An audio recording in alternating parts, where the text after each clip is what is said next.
గత 2 రోజులుగా వైసీపీ నాయకులు కొంతమంది వాళ్ళ సోషల్ మీడియాలో వాట్సాప్ గ్రూపుల్లో ఏదో జరిగిపోయింది, ఏదో అన్యాయం జరిగిపోయింది అనే విధంగా అనేక రకమైనటువంటి పోస్టులు పెట్టడం నేను చూశాను. చాలా బాధ అనిపించింది. అయ్యా, మనం ఇచ్చాపురం నియోజకవర్గంలో ఉన్నాం. ఒక సామాజిక వర్గం, అత్యంత వెనుకబడినటువంటి సామాజిక వర్గం. ఈరోజు కూడా మీరు చూస్తే కొన్ని గ్రామాల్లో బెంతొరియా గ్రామాలకి వెళ్ళాలంటే వాళ్ళు జీవన స్థితిగతులు చూస్తే బాధ, భయం కూడా వేసినటువంటి పరిస్థితులు మనం చూస్తున్నాం. ఈరోజు వాళ్ళు ఒక రిప్రజెంటేషన్ ఇవ్వడానికి వచ్చారు. ఆ రిప్రజెంటేషన్ ఇవ్వడానికి వచ్చినటువంటి వాళ్ళతో ఎమ్మెల్యే ఏం మాట్లాడాడు, ఎమ్మెల్యే మాట్లాడినటువంటి అంశాల్లో నిజమెంత ఉంది, ఈరోజు వాళ్ళ పట్ల రాజకీయాలకు అతీతంగా నిలబడాల్సినటువంటి బాధ్యత మనకు ఉందా లేదా అని వైసీపీ నాయకులు ఒక్కసారి వాళ్ళ మనస్సాక్షిని ప్రశ్నించుకోవాల్సినటువంటి అవసరం ఉంది. ఏదో జరిగిపోయింది, ఎమ్మెల్యే ఇమేజ్ డ్యామేజ్ చేద్దాము అని ఒక తపన తప్ప ఏ రకమైనటువంటి కార్యక్రమాలు కూడా అక్కడ కనిపించట్లేదు. నేను వైసీపీ నాయకులకి చాలా స్ట్రైట్గా ఒక క్వశ్చన్ అడుగుతున్నాను. ఓకే, నేను ఒక తప్పు మాట మాట్లాడాను, దానికి క్షమించమని నేను డైరెక్ట్గా ప్రెస్ ముందుకు వచ్చి నేను చెప్తున్నాను. నాకు బాధ్యత ఉంది కాబట్టి. ఎందుకంటే మనుషులు ఒక్కొక్కసారి అనుకోని సంఘటనలు జరుగుతాయి, ఒక్కొక్కసారి ఆవేశం అనుకోని స్పర్ ఆఫ్ ఎ సెకండ్లో జరిగినటువంటి ఒక మాటని పట్టుకుని మీరు ఇమేజ్ డ్యామేజ్ చేసే కార్యక్రమం చేస్తున్నారు. కానీ ఇదే కానీ రాజకీయం జరిగితే ఇక్కడ ఉన్నటువంటి 27,000 మంది తాలూకా బతుకు ఏమవుతుందో ఒక్క వైసీపీ నాయకుడైనా ఆలోచించాడా? మీరు ఇష్టానుసారం ఎవరిని సపోర్ట్ చేస్తున్నారు? మీరు, నేను అంటున్నది వాళ్ళు క్లెయిమ్ చేస్తున్నారు. ఇక్కడ ప్రజాప్రతినిధులుగా మనం ఉన్నాం. బాధ్యతగా మనము ప్రభుత్వాల దృష్టికి తీసుకుని వెళ్ళి వాళ్ళ సమస్యకి సానుకూలమైనటువంటి పరిష్కారాన్ని తీసుకురావాలి అంటే అందరి సహాయం అవసరం. ఏదో తెలుగుదేశం పార్టీ వాడు కదా దొరికాడు, ఇష్టానుసారంగా మనం పోస్టులు పెట్టేద్దాం, ప్రజల మనసుల్లో ఏదో చేసేద్దాము అని అంటే ఒకటి గుర్తుపెట్టుకోండి. ఇక్కడ ఉన్నది తెలుగుదేశం పార్టీ, ఇక్కడ ఉన్నది కూటమి ప్రభుత్వం, ఇక్కడ ఉన్నది బెందాల అశోక్. మీరేదో తాటాకు చప్పులకి జడిసిపోతాడు అనుకుంటే ఖచ్చితంగా అదైతే మాత్రం కాదు. వైసీపీ నాయకులు తెలుసుకోవాలి. నా ఇమేజ్ని డ్యామేజ్ చేయాలి అనుకుని మీరు ఎంత అధపాతాలకు వెళ్ళిపోతున్నారో ఒక్కసారి మీకు మీరు ఆలోచించుకోండి. ఇది ఒక సామాజిక వర్గానికి సంబంధించినటువంటి ఒక సమస్య. ఈరోజు నిజంగా ఒక్కసారి ఇక్కడ ఉన్నటువంటి పెద్దలందరూ కూడా, ఎందుకంటే మన నియోజకవర్గం వాళ్ళందరికీ తెలుసు వాళ్ళ పరిస్థితులు, వాళ్ళ జీవన స్థితిగతులు ఎలా ఉన్నాయో.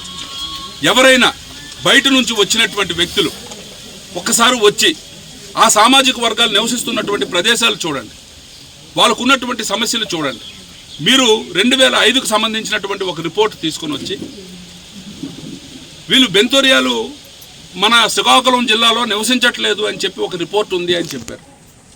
అదే రిపోర్టు రాసినటువంటి వ్యక్తి దేర్ ఆర్ పీపుల్ ఆఫ్ బెంతొరియాస్ residing in parts of so and so Ichchapuram constituency అని క్లియర్గా ఇచ్చినటువంటి రిపోర్ట్ ఉంది.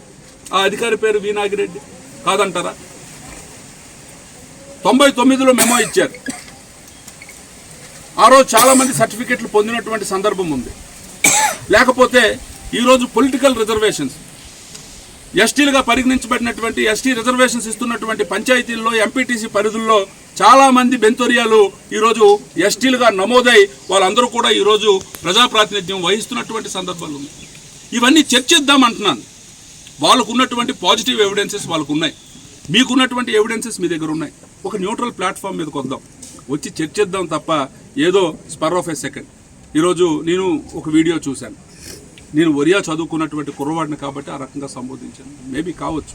కానీ ఒక చర్చ జరుగుతున్నప్పుడు, ఒక అర్థవంతమైనటువంటి చర్చ జరుగుతున్నప్పుడు, ఒక వ్యక్తి తప్పుగా మాట్లాడినప్పుడు ఆ స్ప్లిట్ సెకండ్లో ఎవరికైనా సరే కొంత ఆవేశం రావడం అనేది సహజం. ఆ రకంగానే నేను రియాక్ట్ అయ్యాను తప్ప ఎవరిని, మరీ ముఖ్యంగా చెప్తున్నాను, ఆ రోజు కూడా మీరు నా వాయిస్ క్లియర్గా వినండి, ఆ వీడియోని ఆశాంతం చూడండి.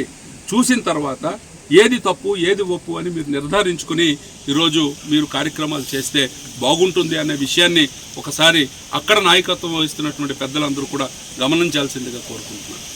ఎందుకు అనంటే ఒక వ్యక్తిని సంబోధించి నేను మాట్లాడిన దాన్ని ఒక సామాజిక వర్గానికి అందరికీ కూడా రుద్దేసి నేనేదో అందరినీ అన్నాను అనే రకంగా దాన్ని అర్థం తీసుకొచ్చే ప్రయత్నం చేయటం మాత్రం అది సబబు కాదు. దయించి అర్థం చేసుకోవాల్సినటువంటి అవసరం ఉందని అక్కడ ఉన్నటువంటి నాయకత్వానికి చెప్తున్నాను. ఇక్కడ ఉన్నటువంటి వైసీపీ నాయకులు కూడా దయించి రాజకీయాలు మనం వేరే రకంగా చేసుకుందాం. అభివృద్ధి విషయంలోనూ ఒక ప్రజలకు, ఎందుకంటే మీకు తెలుసు ముఖ్యంగా ఈ నియోజకవర్గంలో ఉన్నటువంటి అతిపెద్ద సమస్యల్లో ప్రథమమైనటువంటి సమస్య ఇక్కడ ఉన్నటువంటి బెంతోరియా సోదరులకు సంబంధించినటువంటి సమస్య.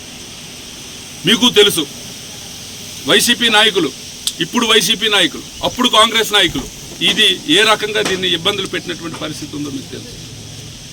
నిన్న మొన్నటి వరకు వాళ్ళకి ఇంటిగ్రేటెడ్ సర్టిఫికేట్ వచ్చినటువంటి నేటివిటీ సర్టిఫికేట్ వచ్చినటువంటి సందర్భం కూడా గత 5 ఏళ్లలో మీ వల్ల వాళ్ళకి ఈరోజు నేటివిటీ సర్టిఫికేట్ కూడా రానటువంటి సందర్భాలు మీకు అందరికీ తెలుసు. దేని గురించి మనం మాట్లాడాలి? ఇప్పుడు కూడా మనం రాజకీయమే చేస్తామా? కడుపు కష్టంతో ఉన్నటువంటి సోదరుల పక్కన అండగా నిలబడాల్సినటువంటి బాధ్యత మన మీద లేదా? ఏదో ఒక రకమైనటువంటి రాజకీయం చేసేసి ఎవరో ఇమేజ్ డ్యామేజ్ చేయాలన్న తాపత్రయంతో మీరు ఒక సామాజిక వర్గానికి అన్యాయం చేస్తున్నారు అన్న విషయాన్ని వైసీపీ నాయకులందరూ కూడా గమనించాల్సినటువంటి అవసరం. రాజకీయాలు చేద్దాం, ఖచ్చితంగా మీ పార్టీకి ఒక సిద్ధాంతం ఉంటుంది. ఈరోజు నేను చూడండి, తెలుగుదేశం పార్టీ ఆవిర్భావ దినోత్సవం రోజు నేను ధైర్యంగా చెప్పుకుంటున్నాను నా పార్టీకి ఒక సిద్ధాంతం ఉందని. అలాగే మీ పార్టీకి ఒక సిద్ధాంతం ఉండే ఉంటుంది. దాన్ని మనం ప్రచారం చేసుకుందాం, ప్రజల దగ్గరికి వెళ్దాం. ఎవరు నమ్మకం కలిగిస్తే వాళ్ళు లీడర్గా ఎదుగుతారు, వాళ్ళు గెలుస్తారు. అది మానేసి ఏదో చిన్న చిన్న విషయాల్ని అనవసరంగా రాద్ధాంతం క్రియేట్ చేసి ప్రజల్ని కన్ఫ్యూజన్ క్రియేట్ చేసి మీరు చేస్తానంటే మాత్రం ఒప్పుకునే పరిస్థితి అయితే లేదు. ఇక్కడ ప్రతి ఒక్కరికి చెప్తున్నాను, బాధ ఆవేదన కలిగింది. నేను ఒక వ్యక్తిని రిఫర్ చేస్తే అది ఒక సామాజిక వర్గానికి అందరికీ కూడా దాన్ని చేసేసి యాజ్ ఇఫ్ నేనేదో ఆ సామాజిక వర్గాన్నే కించపరిచానని చెప్పేలాగా ఒక ఇది తీసుకొని వచ్చే ప్రయత్నం మీరు చేస్తున్నారు. ఆ రోజు ఇక్కడ ఉన్నటువంటి వాళ్ళు చాలామంది ఉన్నారు, ప్రెస్ వాళ్ళు కూడా ఉన్నారు.